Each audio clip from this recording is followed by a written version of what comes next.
Pag ang babae tinutoyo, gusto, soyo. Pero pag kitang mga lalaki ang tinutoyo, sasabihin ka mga babae, magpasuyo da kita sa mga kabita. Ay, sa mga utak ng mga babae, saltikado, magpasuyo da sa mga kabita. Mga raot talagang payog ang mga babae, ano? Dawa sindama lang ang may kabit. Magpasuyo da kita sa mga kabita. Ang mga babae malang ang may mga kabit. Intian. Tas ang makauyamon pa dyan, pag sinusuyo ta ng mga babae, lalong nagpapasali. Lalong nagpapasali ang mga babae. Sinusuyo mo na, nagpaparapasali. Ay, lintian ang mga babae niyo. Tapos sasabihin kita, da magpasuyo sa mga kabit ta. Daw sindama lang, may mga kabit.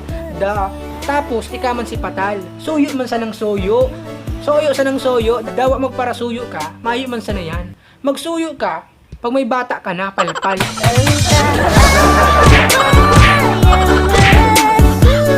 Palpal.